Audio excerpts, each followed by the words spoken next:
Realm presents Bullet Catcher. Season 1, Episode 7. 1.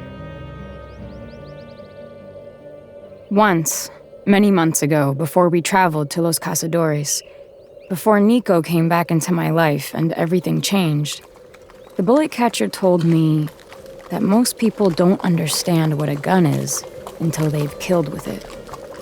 The frightening thing, he said, is how easy it is.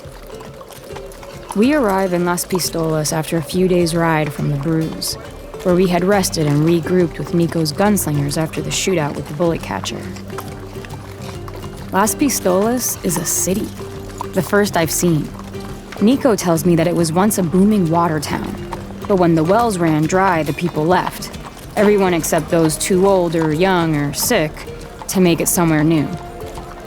But when the gunslingers started to organize, they made the town their headquarters, and it grew. The old buildings were patched and reinforced. The town grew out, but also up.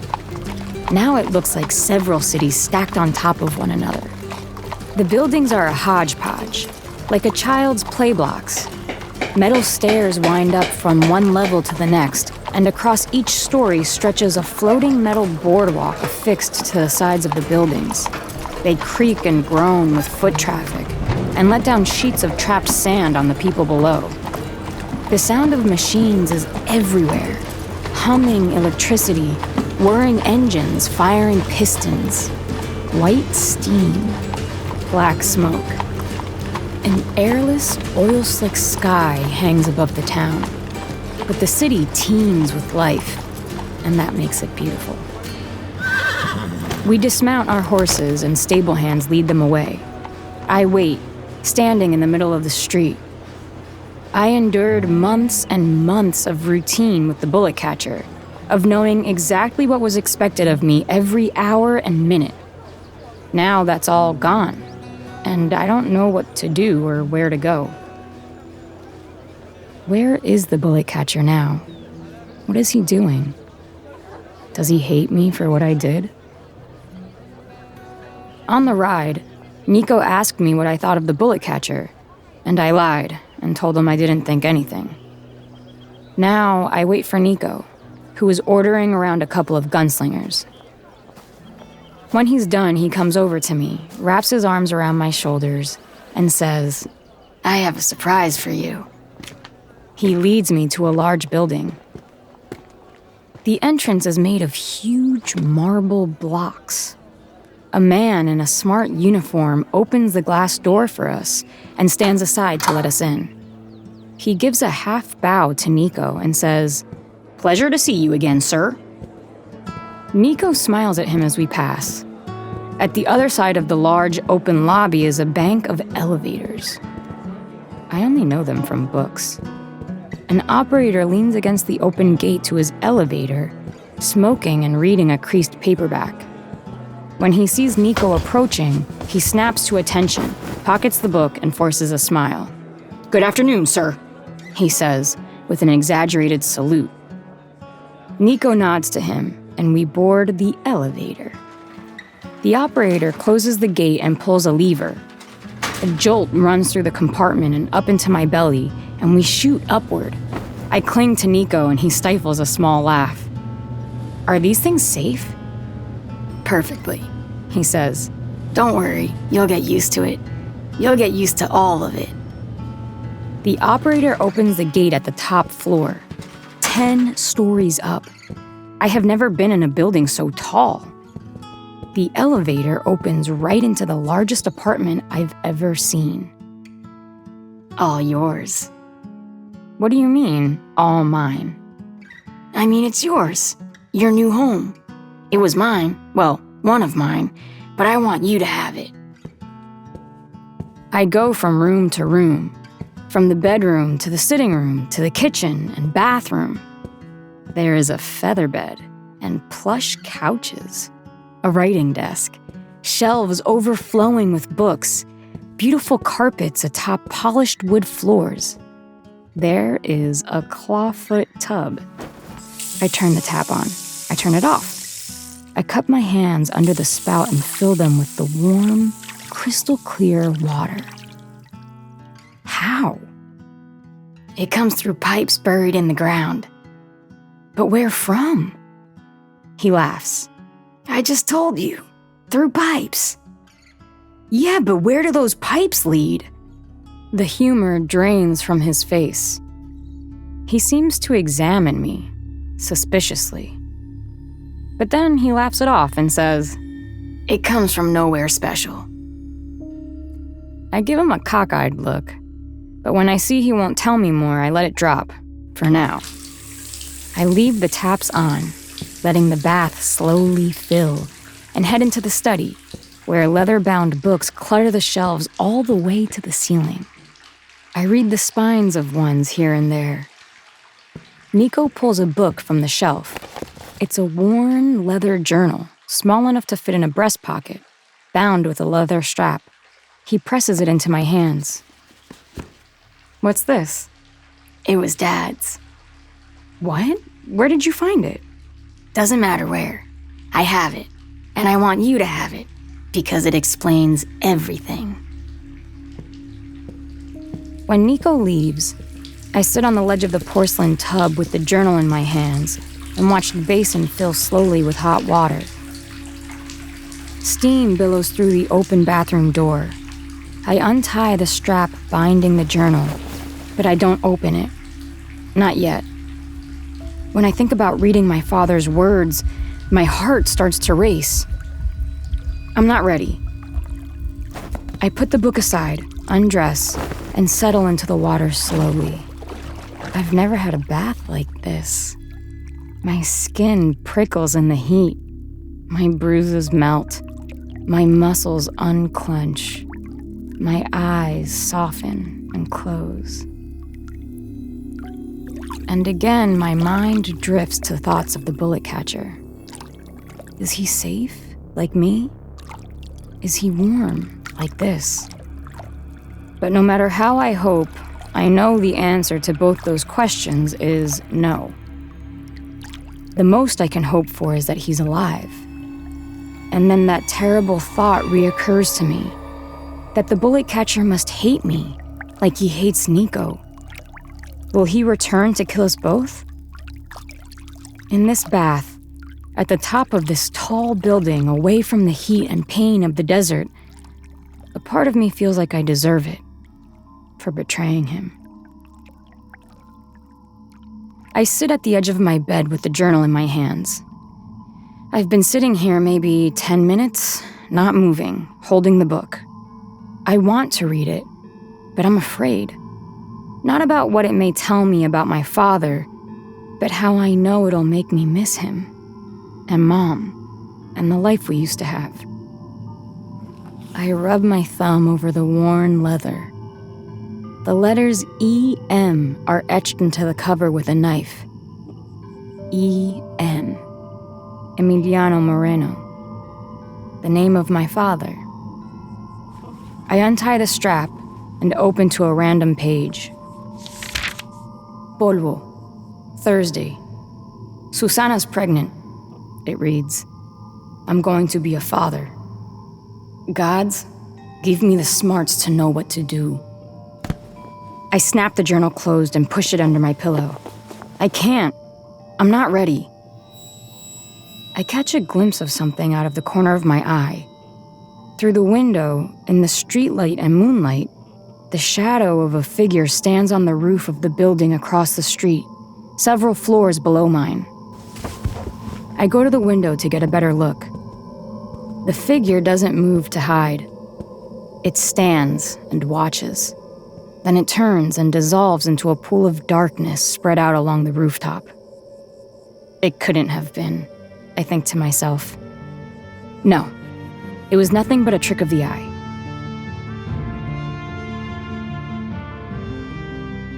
Two. A knocking wakes me early. I scramble awake, reaching for my gun, but it's not there. It's then I remember where I am. In Las Pistolas. In a tall building. Surrounded by gunslingers. The knock comes again, My body aches from the sudden comfort of a feather bed. I drag myself up and tie on a robe to answer. It's a messenger, standing in the open elevator. He hands me a slip of paper, tips his cap, and descends in the elevator. It's from Nico, asking me to meet him at the edge of town, at a practice field where they train new gunslingers. The practice field is surrounded on 4 sides by artificial dunes that have been built up to absorb stray shots. This must be where they train new gunslingers. But now it's early, and no one else is here. The sun hasn't yet broken, but the light beyond the eastern dune vibrates, hinting at the heat of the coming day. For now, the air is cool, the sky a milky blue. Nico is waiting for me. He chews a piece of straw and watches the horizon. Then he sees me and breaks into a smile. "How was your first night in Las Pistolas?" "I was so tired I went right to sleep," I lie. "Oh, you didn't read Dad's journal?" "I wasn't ready." He nods and puts his hand on my shoulder. "So why are we here?" "All business. I like that." "I just want to know why I didn't have time to have a bath this morning." He laughs. "Because," he says, "today is your first lesson as a gunslinger." My first instinct is to reject what he said. I'm a bullet catcher, I want to say. No, I think. No, I'm not that either. Nico produces a small hand-carved wooden box. On the top are those same initials from the journal. E.M. He opens the lid and inside there are 2 guns. They don't look like anything special. I know from trying to fix up my own little gun that they have been shot many times. That they have been broken, but fixed. That no amount of polish could get out all the scratches and wear. "Go on," Nico says, pushing the box toward me. "Take them." A part of me wants to refuse.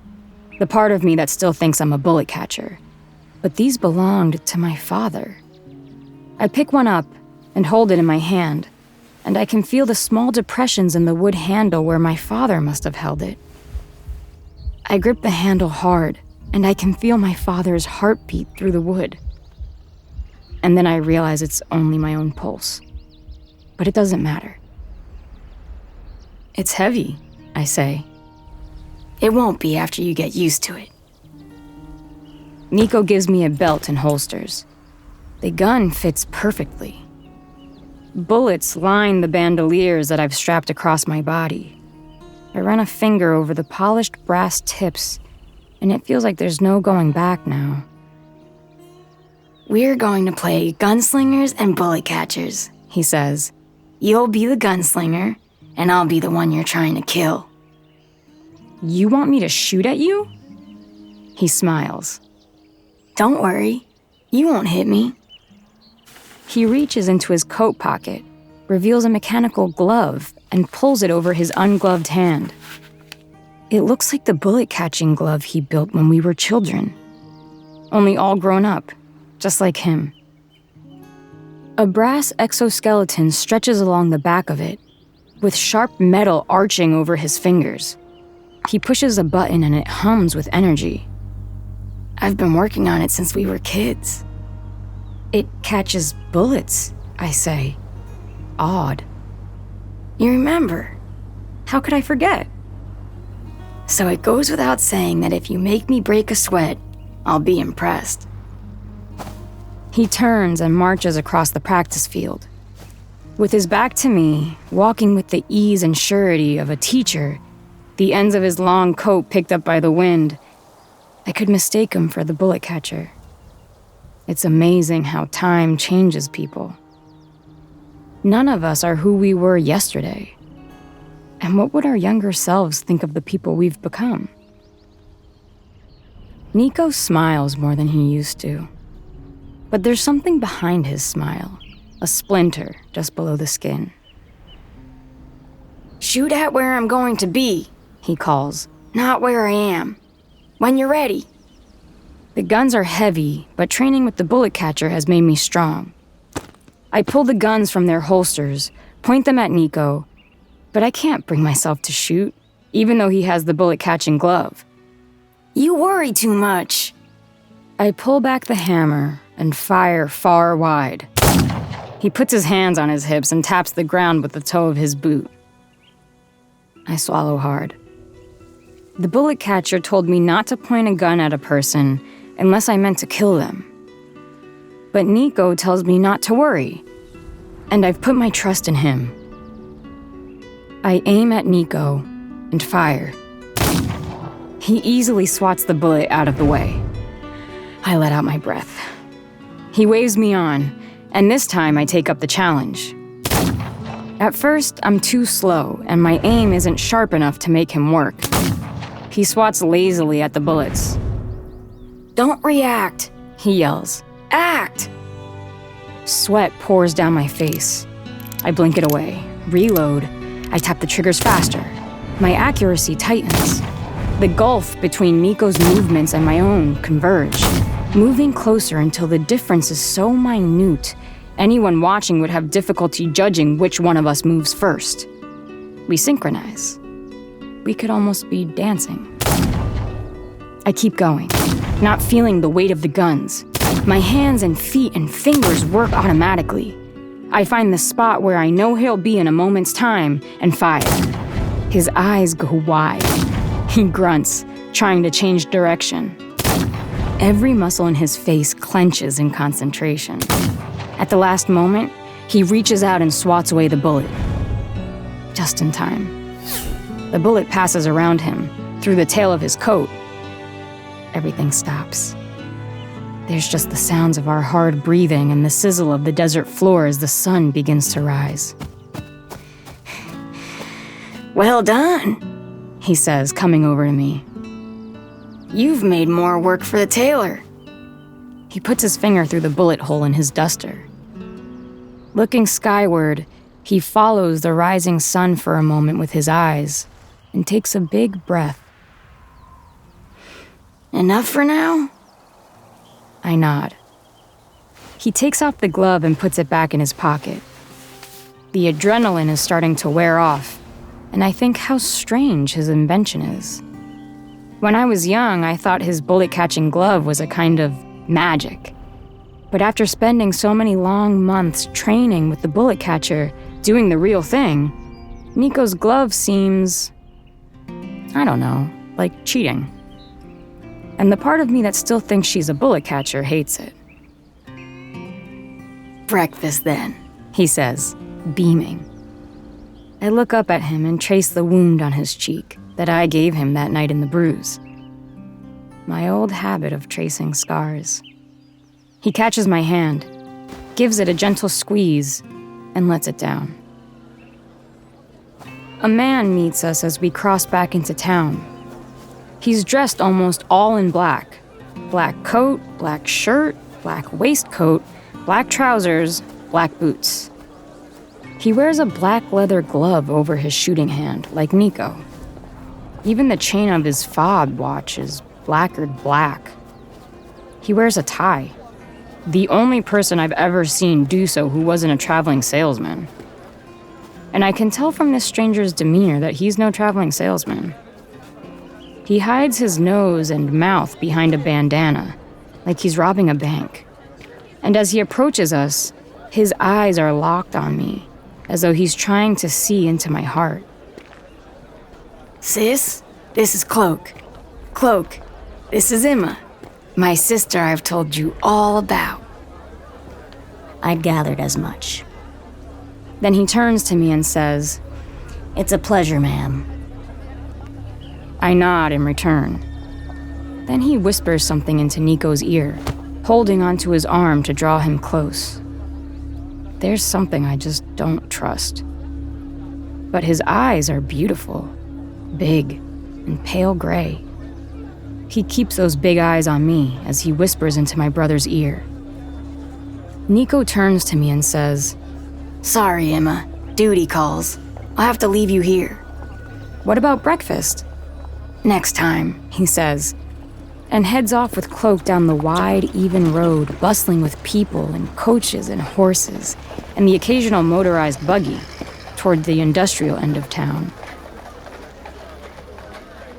I'm suddenly on my own.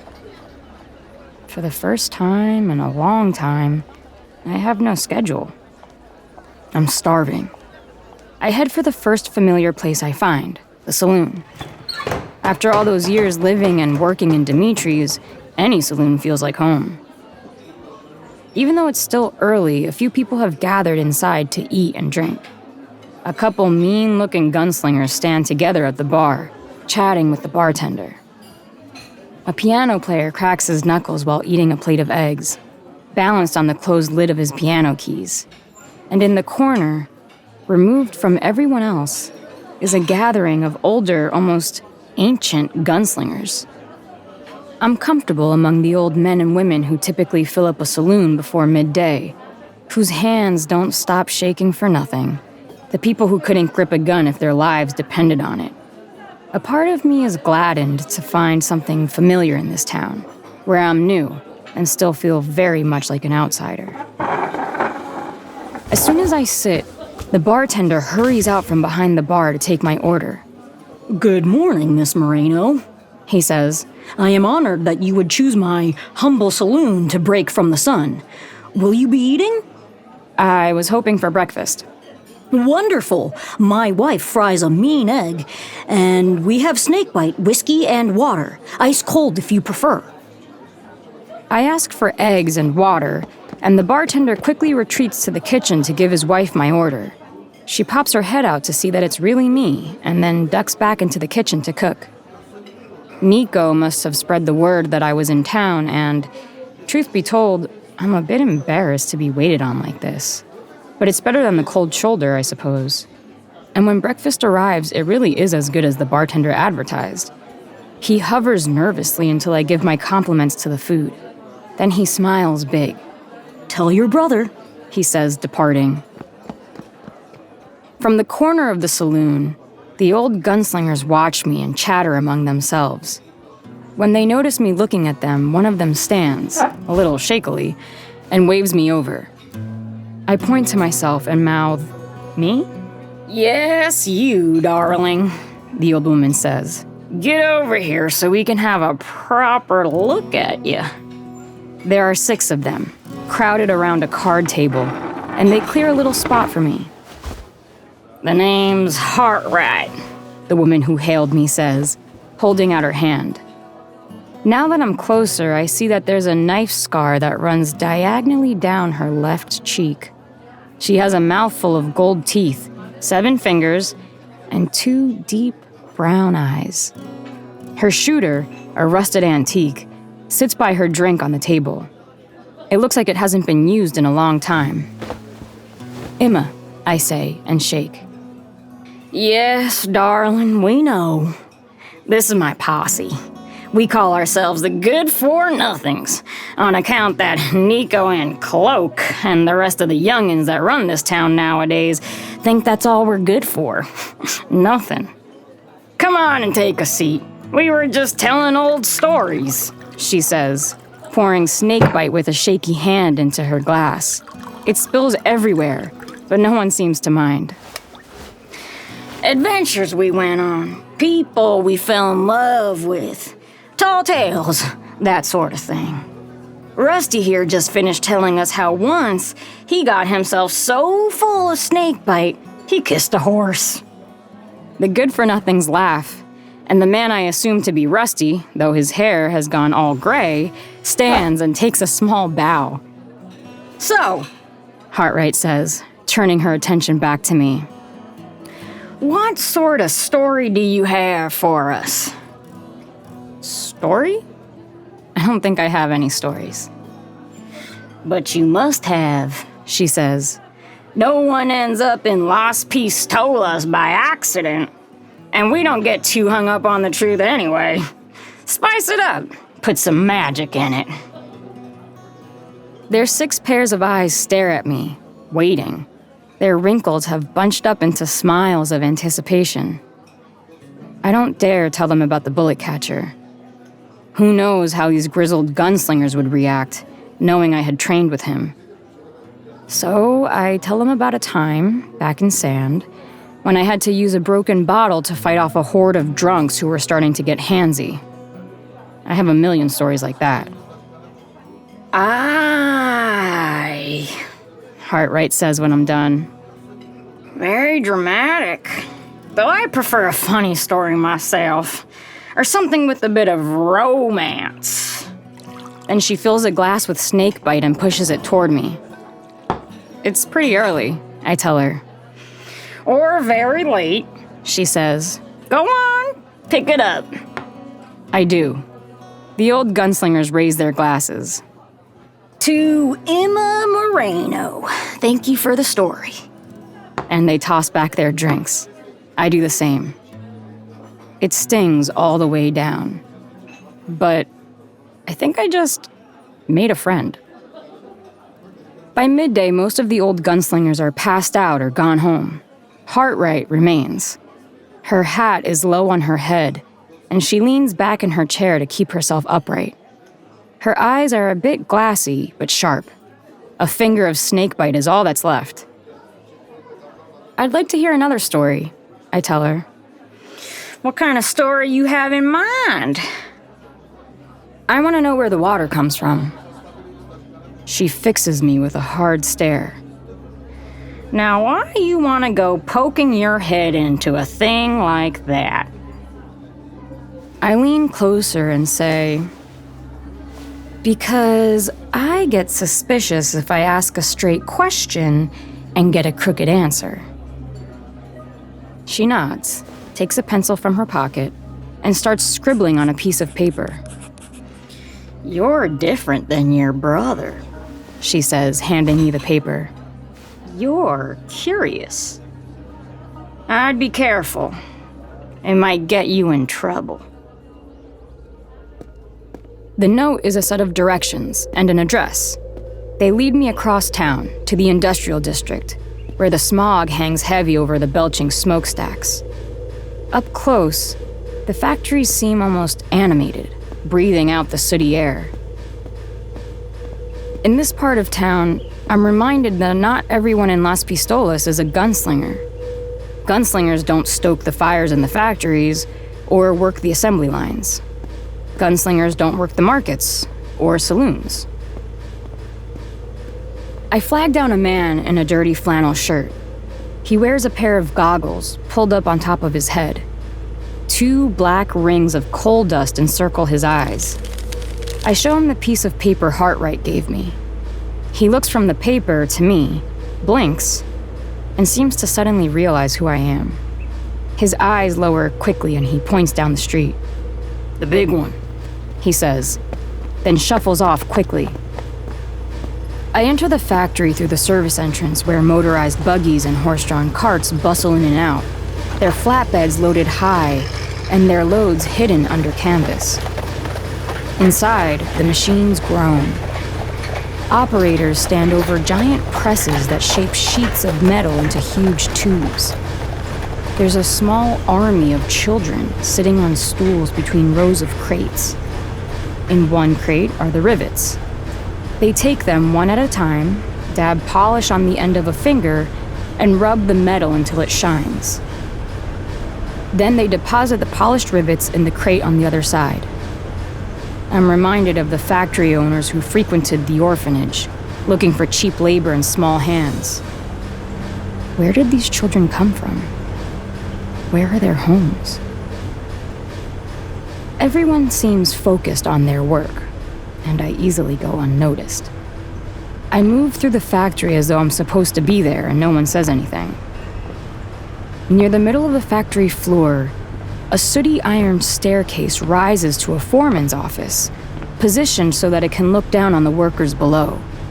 A man with a bandana tied around his forehead and his eyes locked on a sheaf of papers in his hands descends the stairs and I duck out of sight until he passes. I climb the stairs and peek through the window into the foreman's office. Empty.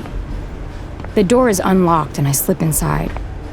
The foreman's desk is cluttered with what looks like engineering plans. There's a map of the Southland marked with red lines that crisscross the desert, connecting many of the small towns. I know the lines aren't roads. Could they be where they plan on laying the water pipes? Even still, nothing about the map tells me where the water is coming from. A hand grabs my shoulder and spins me around. It's the man Nico called Cloak. His sharp gray eyes cut into me. His gun is in his hand. He pushes the barrel into my gut and growls, Just what the hell do you think you're doing here? He says it flatly. It's an accusation, not a question. I'm looking for Nico. You're looking in the wrong place. He grabs me by the collar of my shirt and hauls me away.